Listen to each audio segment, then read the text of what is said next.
Welcome to On the Road to Literacy Success, the podcast for teachers, school and district leaders, literacy advocates, and all the good humans dedicated to improving literacy education. I'm your host, Dr. Staci Bain. Each week, as we go to work, we'll explore practical tips and inspiring stories to empower your teaching and literacy initiatives. Let's hit the road together and drive towards a brighter future.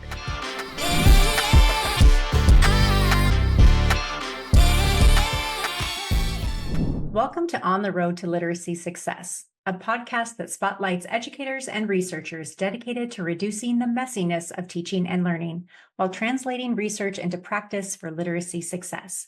I'm your host, Dr. Staci Bain.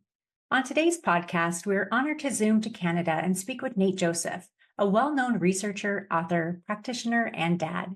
Nate's bio and information about his newly released book will be linked in the show notes. I'm honored to speak with and learn from Nate as his deep knowledge and expertise provide relevant support for the contemporary change-making educator. Have a listen and let us know your thoughts. Here's our guest, Nate Joseph. Welcome, Nate Joseph. Thank you for sharing your time with us. I'm happy to be here.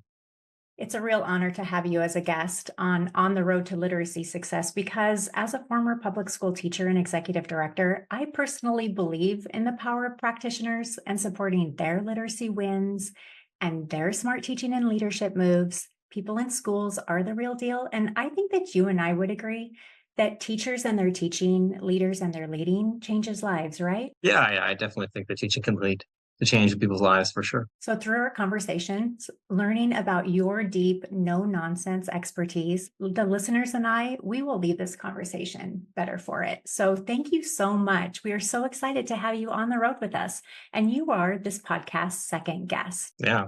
I'm really actually honored to be on your podcast, to be honest. The second I heard you were doing a podcast, I thought, oh, this is going to be really good. And then I heard your first guest was Nathaniel Swain. And I'm deeply amused that you have two Nathaniels back to back. But I'm also a little humbled to follow Nathaniel Swain because he's a pretty legit person in this field, if you ask me. We thought we would go from the land down under up to Canada with two great Nates. All right. So Nate, why don't you share with the listeners a little bit more about yourself? What drives you? What makes you motivated to write books, publish Pedagogy Non Grata podcasts, complete research projects, live in schools, all while being a dad, spouse, and friend to others? Yeah, I mean, I'm a teacher as well as a dad, and that's really what I identify as first with all these projects. It really came out of teaching. I'm currently teaching grade 8. Losing track of how many years ago. It was quite a few years ago now, but a couple of years ago, I was working at a school that was really underprivileged, and we had some really struggling students, and those students were affected by intergenerational trauma of residential schools, which if you're not a Canadian, probably doesn't make a ton of sense, but basically we kidnapped a generation of children from their homes, the government, who were First Nation, and we forced them into very poor schooling that assimilated and amounted to something that is at least akin to genocide, if not is genocide. And the effect on the next generations of kids was really harmful. So I was working in a school that was affected by that trauma, and there was an achievement gap. I was taking RtI training at the time, and RtI really encourages you to use a data-based approach where you monitor your students' learning. And one of the first things they teach you is that all students are capable of higher learning. And if you really internalize that idea and then you take data, collect data, and you find your students aren't learning, the onus isn't on your students, it's not on the parents or the community, it's on you. You have to change something in your practice. And something in my practice wasn't working. So I began reading. I really started off with John Hattie's work, which has obviously been a big inspiration to me, if anyone's following me. I took a whole bunch of courses. I got my specialist in reading and in special education.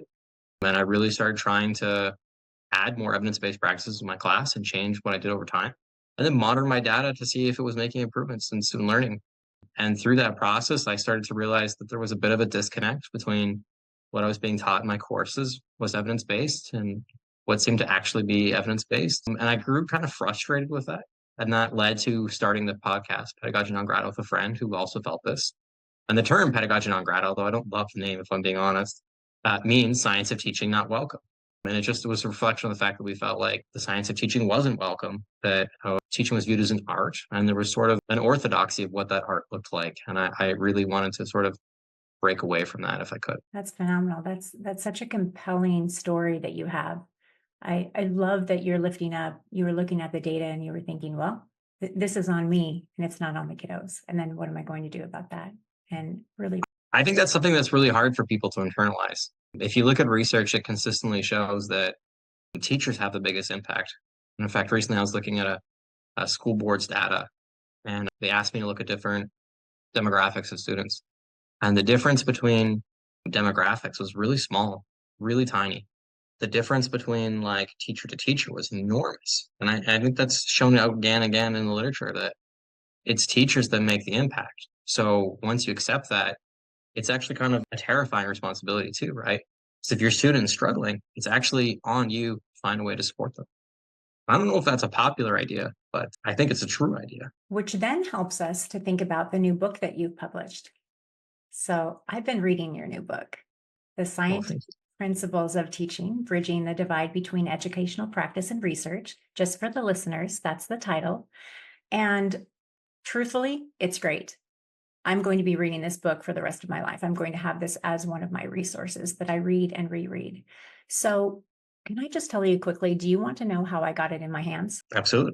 I like quick. So I went on Amazon, I clicked on Kindle, then buy, and then within seconds, I was digitally thumbing through its content, easy peasy. And that Amazon Kindle, it saved my bacon during graduate school, and it saved my bacon in preparing for this podcast. So thank you, Nate, for providing the print and digital versions of your book so people can access it quickly before the school year starts. Speaking of your new book, give us the hot take. Why was it important for you to dedicate tens of thousands of hours of your life to pen it? And what were you hoping to accomplish by its release? Yeah, I don't know if it was tens of thousands of hours, so it's hard to tell the exact number. It's really been a project of years, and it's the second edition, although because the first edition was self-published, it says the first edition on the book. But I just originally I wanted to write something that was for teachers to give them a guide to quickly determine what are like the most evidence-based principles in teaching. Like, what do we know works? And based on a large amount of research, not like based on like an RCT here or there or like someone's theory that's really smart, but like where do we have a large base of research showing something works? What ideas are popular that we have a large base of research showing probably don't work? And how can you as a teacher determine this for yourself? And I think that's like what's the central component for me. I'm a teacher. I'm not a researcher by trade. And I think there's this idea that some people have that like, well, researchers should tell teachers what's evidence-based. I think the problem with that is that if teachers don't have a base level of knowledge, they don't know if that researcher is like full of it or really knows their stuff. And I think that's how we had like that balanced literacy crisis. And I call it a crisis just in the sense that I feel like the instruction that was in classrooms all across the world wasn't evidence-based. And I think that was led by the fact that we had basically the influencers at the time leading what was considered evidence-based.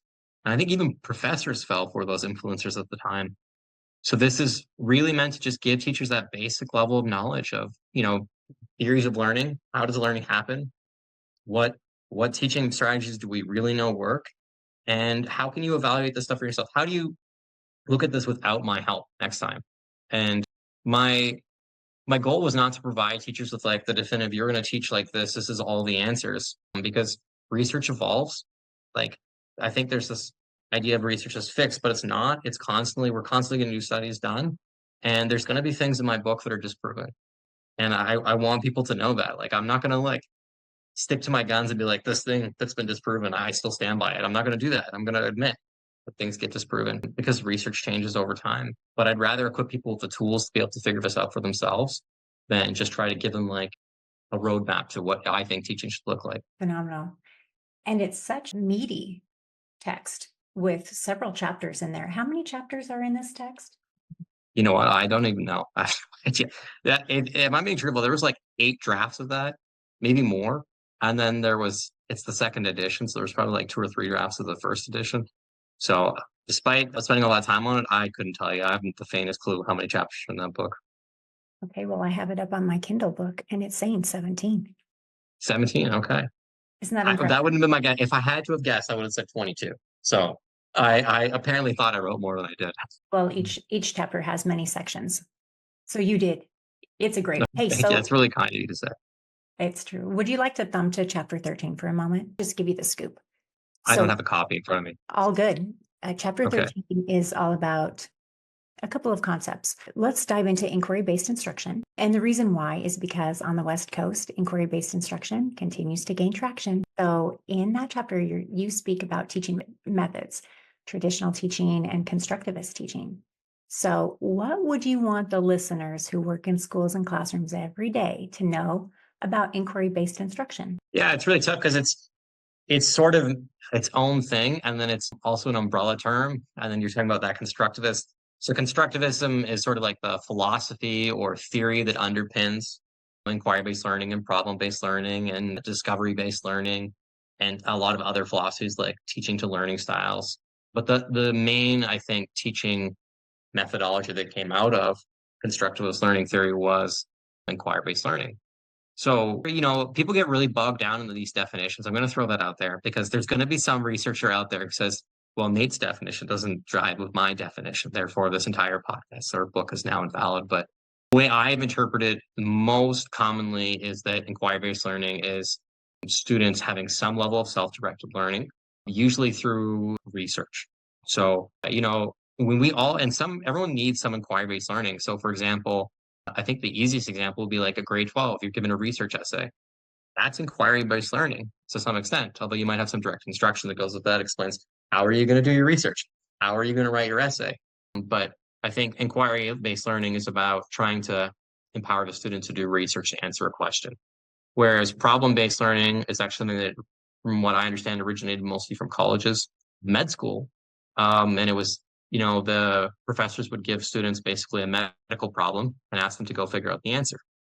However, that's really different than a math classroom at a kindergarten level. That actually that model started to get applied down in elementary schools, especially for math, and, giving kids really challenging situational problems or word problems, and then asking them to use their prior knowledge to try and solve it as a group or use strategies to try and solve it as a group. And then discovery-based learning, I think, is sort of on that extreme end of the spectrum. And that's just sort of that idea of mostly self-directed learning of the students are going to learn through discovery. A really good example of that I'll throw a coach under the bus from a couple of years ago. I don't work in their school board anymore, and I'm not going to use their name, so I think it's okay. They told me that I should never teach students math formulas. They said that students need time to play with the numbers and figure it out on their own, and that if I came in and I told them the formula, that I was robbing them of the opportunity to learn it for themselves. Ignoring the research on this topic for a second, personally, I think some of this doesn't make sense in certain contexts. And I think we definitely get into these dichotomies like discovery-based learning, inquiry-based learning, good or bad. There's probably like context matters. Like if you're talking about problem-based learning in a university where the students have a high level of background knowledge about medicine, and you're trying to get them used to this concept of like, hey, I'm about to go in the real world as a doctor and trying to help people. I need to know how to do that. I need practice doing that. Problem-based learning makes a ton of sense there. If you are giving enrichment math to a student who's really high level in your class, which is something I do all the time, giving them some inquiry-based learning or discovery-based learning or problem-based learning, fantastic. If you're trying to teach fundamental concepts to a grade 1 student about math, starting with problem-based learning or discovery-based learning or even inquiry-based learning, in my mind, it doesn't make any sense at all. And that doesn't mean that you can never use those things. But I think we almost got to think of it like a pyramid. The more background knowledge a student has on the topic you're exploring, the less explicit instruction that they might need. Whereas the less background knowledge they have on a topic, the more explicit instruction they're going to need. So the younger, the more struggling the student is, the more fresh we are in that concept, the more explicit our instruction should be. Same as like if I'm teaching a math unit, the very start of the unit, I'm not going to be like, go figure the formula for yourselves. No, I'm going to explain the concept. I'm going to teach the formula that applies to that concept. And then I'm going to give them practice questions, and then we're going to take up those answers. And then we're going to repeat that process. And then as the unit progresses, I might give them less and less explicit instruction, less and less reminders of how that formula is used. And then I might start giving them some application problems where they use that math in the real world and have some inquiry-based learning or problem-based learning. So I think it's just about using things in the right context. And then if we look at this from a research-based perspective, there's lots of meta-analyses on this topic on both sides, on direct instruction and problem-based learning. However, most of the meta-analyses on inquiry-based learning are on older students who have high levels of knowledge, like college students, high school students, And there's very little research on younger students, especially not for core subjects, where we have the most research is in science and in older students. But people have tried to apply the science to really young classrooms, like for reading and math. And there's just, to the best of my knowledge, there's no research to really support that. The one exception was there was like a meta-analysis on constructivist-based teaching for students in China who were older, like grade 7, 8, I believe, if memory serves me correct. And it showed really high outcomes. But China has some of the most advanced math instruction in the world, the most rigorous math programs in the world. Like they consistently score at the top of the charts for standardized tests. And they use a very direct instruction model in the younger grades. So I think it makes total sense that a student has had years and years and years of direct instruction and scaffolding and tons of reinforcement practice to benefit from some inquiry-based learning after they've done that. So I think it really all depends on the context that we're looking at. And you painted a really nice picture of what that looks like for older kiddos versus younger kiddos, older teachers who teach with older kiddos versus younger kiddos. So even though that was such a great definition and description, sometimes we as educators need to even paint the picture down to with a finer brush. So for example, have you ever had this question before? I get this question frequently. Okay. TikTok, Facebook, DMs, etc. Okay, what approach am I using?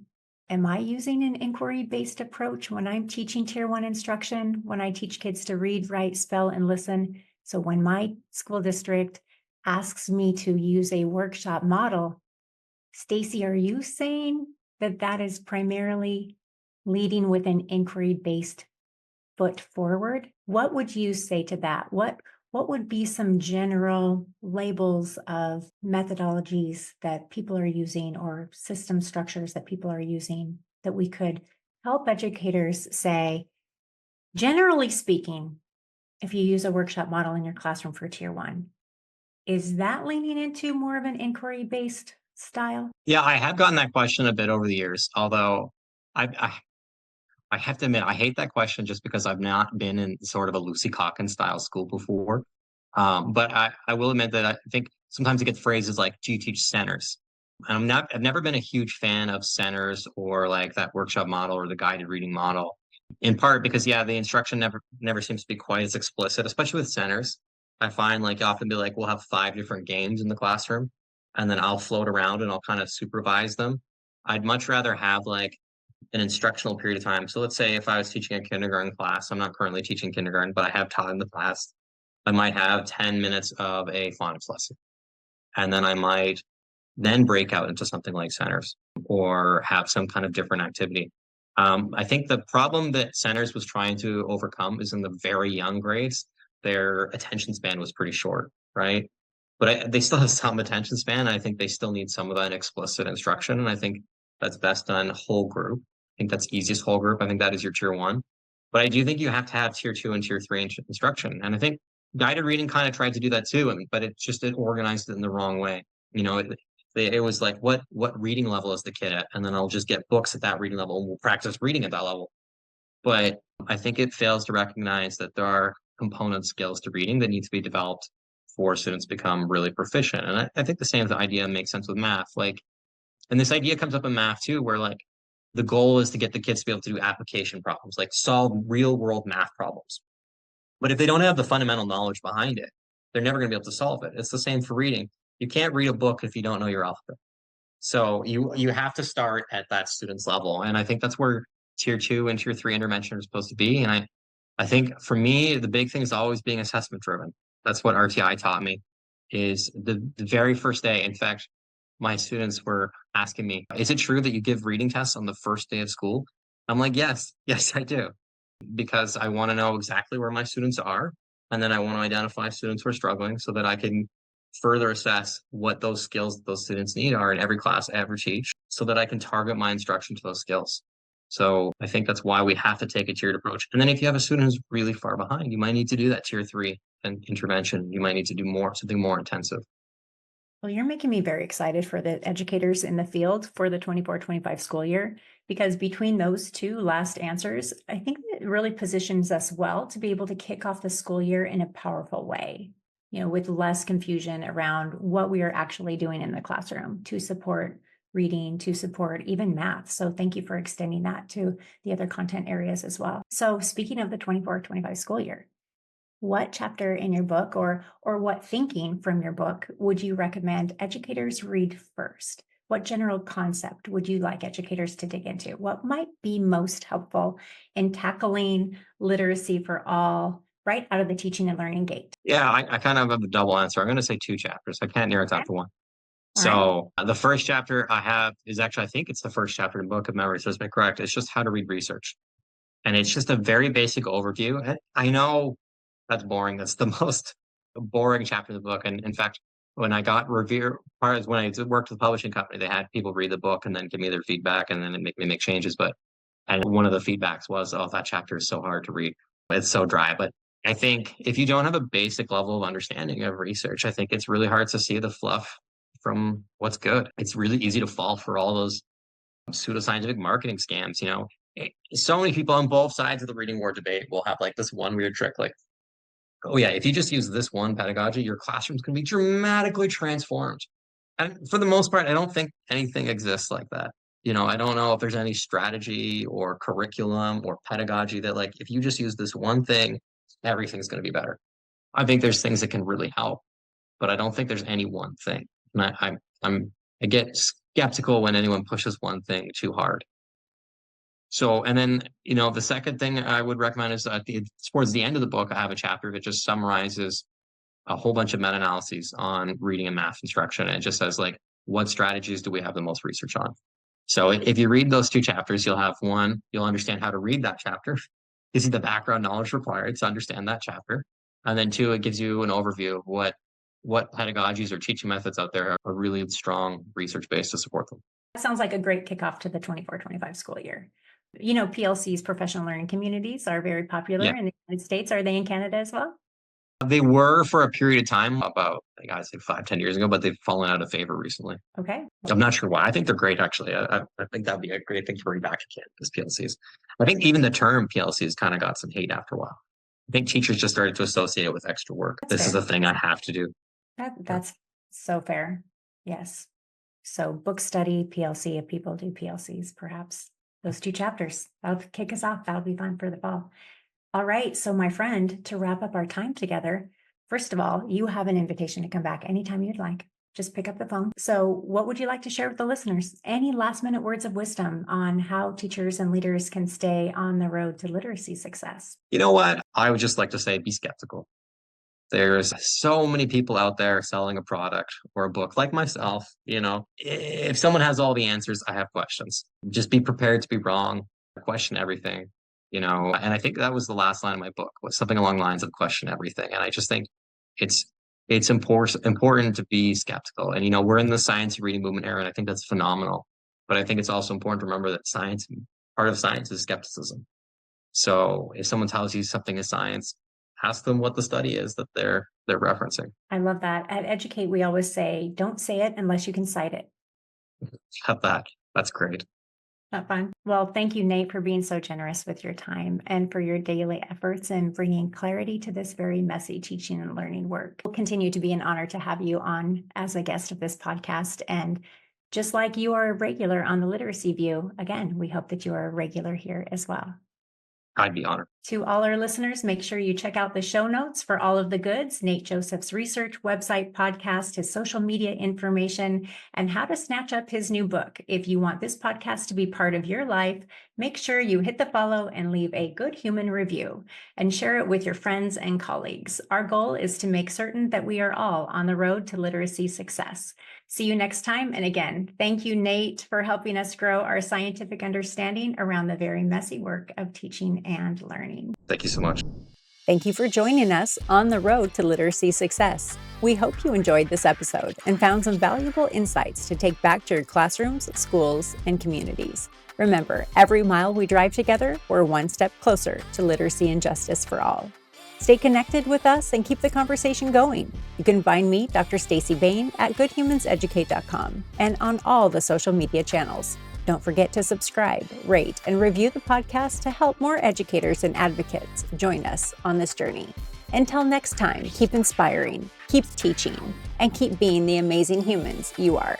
Safe travels, and see you on the road to literacy success.